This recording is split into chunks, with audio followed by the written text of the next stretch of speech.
Physics में आपने centripetal force, centrifugal force पढ़ा था, ठीक है। इसकी हम एग्जाम्पल देख रहे हैं। एग्जाम्पल क्या है ये देखो,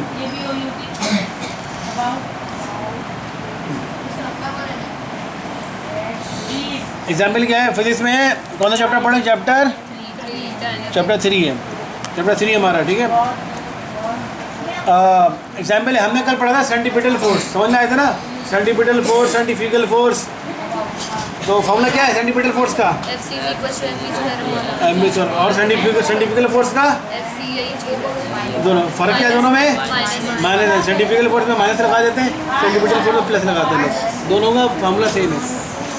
अब हम न्यूमेरिकल देख रहे हैं। बोला cyclist is making a turn along a circular circle of radius 20 metre. A cyclist is making a turn along a circle of radius 20 meter at a speed of 5 metre पर सेकेंड। बोला है cyclist है जो एक circular path में move कर, ये circular path है, ये एक सर्कुलर पाथ है।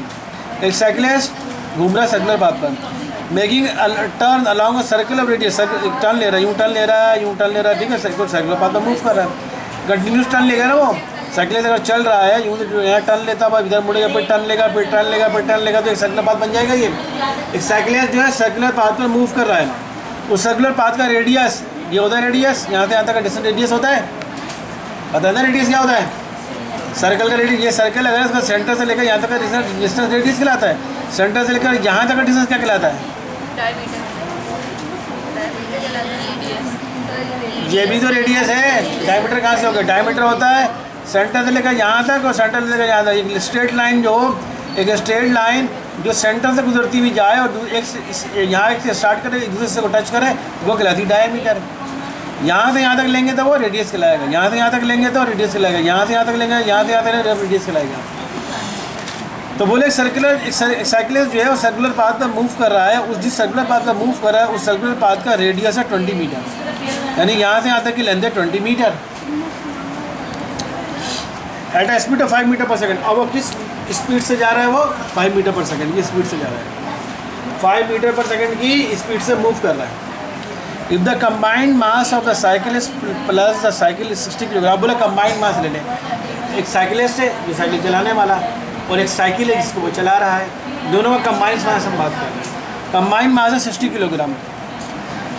Calculate the static friction that road exert on the tyre. अब ड्राइवर में फ्रिक्शन लग रही होगी, ठीक है, फ्रिक्शन की फोर्स लग रही होगी। अच्छा, फ्रिक्शन का टॉपिक तुम्हारा आया नहीं अभी, तो मतलब जाहिलों ने अभी देख दिया, फ्रिक्शन अभी टॉपिक नहीं पढ़ा ना हमने। हाँ, फ्रिक्शन आगे जाहिलों ने क्वेश्चन यहाँ पर दिया।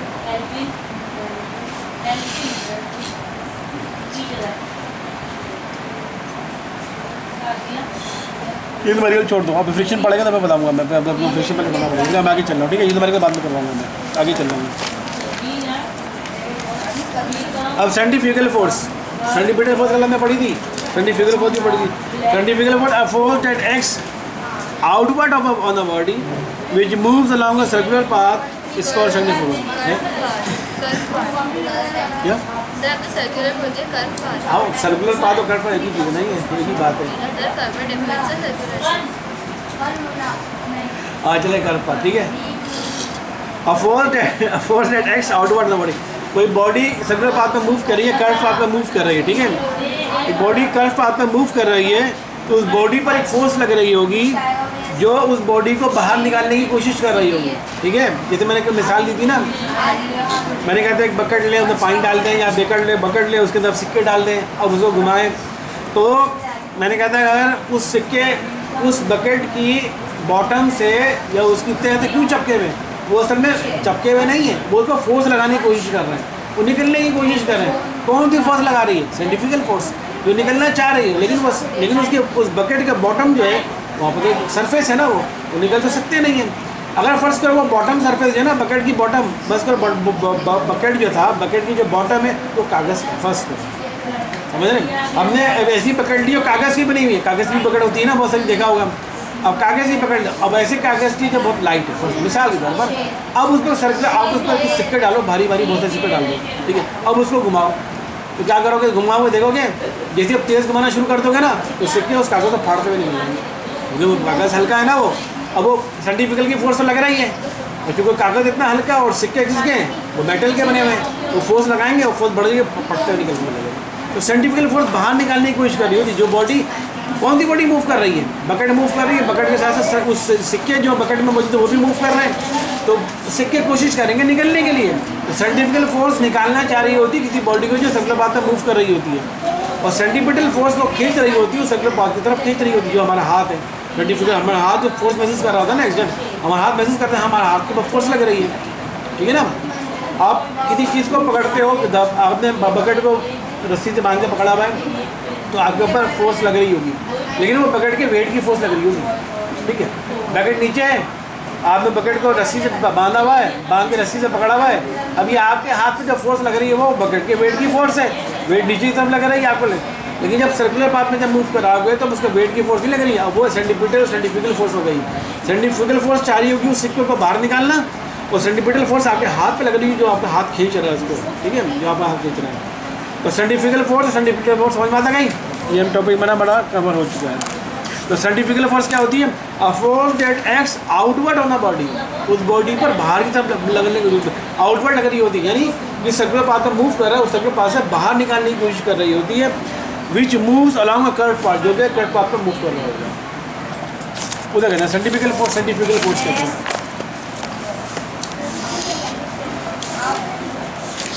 सेंट्रीफ्यूगल फोर्स के बारे में क्या है भाई, it is always away from, it is always directed away from the centre of curvature.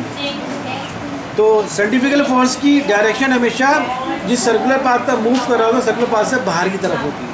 Circular path से आप देखो ना, आप जहन में तस्वीर करो, बाल्टी के अंदर सिक्के पड़े हुए हैं, अब जैसे आपने बाल्टी को घुमा रहे हो, उस बकेट को घुमा रहे हो, तो सिक्के भी साथ साथ घूम रहे हैं, लेकिन सिक्के कहाँ निकलना चाह रहे हैं, बाहर निकलना चाह रहे हैं ना वो।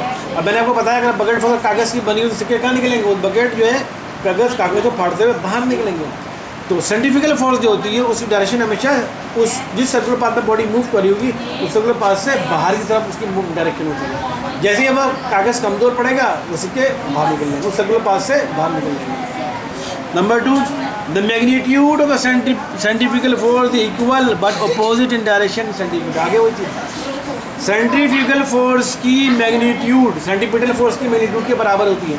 सेंट्रीपिटल फोर्स की मैग्नीट्यूड क्या होती है, F = mc², mv² upon r, ये ना उसकी मैग्नीट्यूड। F किसके बराबर है, सेंट्रीपिटल फोर्स किसके बराबर है, mv² अपॉन r, तो mv² अपॉन r उसकी मैग्नीट्यूड है पूरी, ठीक है।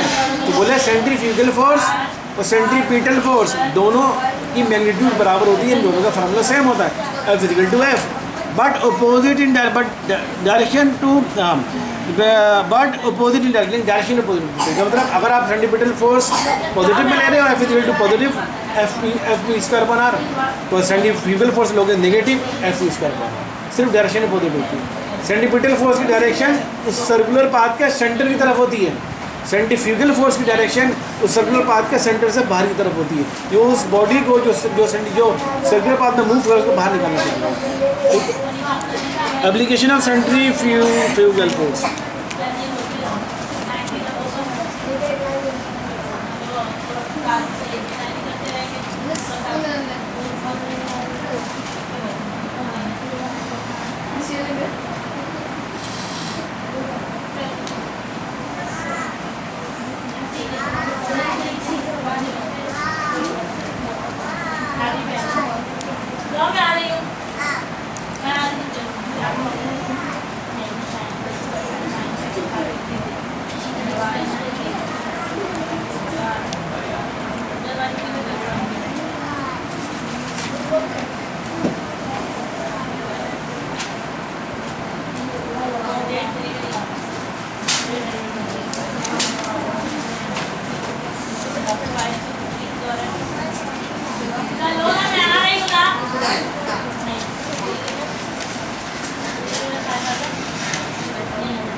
सेंटीपिटल फोर्स और सेंट्रीफ्यूगल फोर्स की कहाँ इस्तेमाल कहाँ होता है? सेंट्रीफ्यूगल फोर्स इस्तेमाल होता है क्रीम सेपरेटर में, ये आपको डायग्राम बनाई हुई क्रीम सेपरेटर है। सेंट्रीफ्यूगल फोर्स इस्तेमाल होती है ड्रायर में, वॉशिंग मशीन। ड्रायर सबसे अच्छी एग्जाम्पल है, इससे आपको समझ में आएगा। भाई देखिए वॉशिंग मशीन में दो कंपार्टमेंट होते हैं ना, एक होता है कपड़ा धोने वाला वॉशिंग, एक वॉशिंग कंपार्टमेंट होता है, तो एक ड्रायर कंपार्टमेंट होता है। वॉशिंग कंपार्टमेंट में कपड़ा डालते हैं, सर्फ डालते हैं, पानी डालते हैं, कपड़ा धुलता है, यानी उसके सारे मैल निकल जाते हैं। फिर वो कपड़े तो गीले होते हैं ना, पानी से भरे हुए होते हैं, उसको ड्रायर कंपार्टमेंट में डालते हो। तो ड्रायर कंपार्टमेंट क्या जाता है, तो ड्रायर कंपार्टमेंट जब वो स्पिन करता है, मूव करता है, तो कपड़ा क्या होता है, सूख जाता है। मतलब ऐसा नहीं सूखता जितना धुलता है, लेकिन क्या होता है, क्योंकि जब पानी वो निकल जाता है ना सारा, एक कपड़ा गीला कपड़ा उठा रहे होते हो उसमें तो पानी टपक रहा होता है, तो एक सूखा कपड़ा उठा रहे हो तो उसमें पानी टपक नहीं रहा होता। तो ड्रायर क्या करता है, ड्रायर एग्जाम्पल है सेंट्रीफ्यूगल फोर्स का। कैसे? अब देखो, जब आप गीले कपड़े को वॉशिंग मशीन से निकाल कर उसमें डालते हो स्पिनर में या ड्रायर कंपार्टमेंट में डालते हो, तो गीला कपड़ा पानी समेत चला जाता है। और ड्रायर के अंदर देखें और बारी बारी सुराख होते हैं, देखें ना कभी ड्रायर के अंदर, जबकि आपके वॉशिंग कंपार्टमेंट के अंदर बारीक सुराख नहीं, तो सारा पानी निकल जाएगा, वो कपड़ा कैसे धुलेगा। लेकिन ड्रायर के अंदर, ड्रायर का जो कंपार्टमेंट होता है उसमें जिसमें आप डालते हो ना, उसमें बारी बारी छोटे छोटे सुराख होते हैं, ठीक है। अब वो स्पिन करता है, स्पिन करके तो दो फोर्स जनरेट होगी, सेंट्रीपिटल फोर्स, सेंट्रीफ्यूगल फोर्स। जब स्पिन करता है तो उस गीला कपड़ा और वो कपड़े का गीला पानी दोनों मूव करेगा तेज़ी से। बहुत तेज़ स्पिन कर रहा होता है, जब बहुत तेज़ करते हैं तो पानी के ड्रॉपलेट्स, पानी जितना भी होता है वो निकल के पानी का सेंट्रीफ्यूगल फोर्स क्या कर उसका काम क्या होता है, एक सेंट्रीफ्यूगल फोर्स का मतलब होता है खींचना, बाहर की तरफ निकालना। तो कपड़े को तो छोटे सुराख से निकाल नहीं सकती वो, ठीक है ना, कपड़े को तो छोटे सुराख नहीं निकलेगा, तो क्या चीज़ निकलेगा कपड़े में, पानी ही निकलेगा सिर्फ। तो सारा पानी उस छोटे छोटे सुराख में से बाहर निकलता चला जाता है। और जब 5 मिनट या 10 मिनट 10-15 मिनट चलाते हो, तो चलाने के बाद जब रोकते हो तो देखते हो आप कपड़ा आपके अंदर गीला कपड़ा डाला तो सूखा कपड़ा निकल चला गया। तो सेंट्रीफ्यूगल फोर्स की वजह से उस गीले कपड़े का सारा पानी उस छोटे छोटे सुराख से, उस कंपार्टमेंट में जो सुराख हो उससे बाहर निकल जाता है और आपका कपड़ा सूख के तैयार हो जाता है। समझ आ रही बात? ये सेंट्रीफ्यूगल फोर्स की एग्जाम्पल है, जो समझ में आने वाली एग्जाम्पल है। और भी बहुत सी एग्जाम्पल है, क्रीम सेपरेटर में कैसे निकालते हैं, इसका एग्जैक्ट हम देख नहीं समझ नहीं सकते कि क्रीम सेपरेटर में किस तरह निकालते हैं। तो सबसे अच्छी एग्जाम्पल अब याद है ना वॉशिंग मशीन। वॉशिंग मशीन में कौन सा कंपार्टमेंट, ड्रायर कंपार्टमेंट, जो कि क्या निकालना होता है, गीले कपड़े में से क्या निकालना होता है, पानी निकालना होता है और कपड़े को सुखा देता है। और कौन सी फोर्स से निकालना होता है, सेंट्रीफ्यूगल फोर्स है, ये मत बोलते हैं सेंट्रीपिटल फोर्स से निकालना होता है। सेंट्रीपिटल फोर्स है नहीं, सेंट्रीफ्यूगल फोर्स की वजह से पानी सारा बाहर निकलना होता है।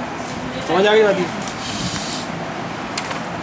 ठीक है, ये पर क्लोज कर रहा हूँ, कल इंशाल्लाह फिर अब फ्रिक्शन स्टार्ट करेंगे।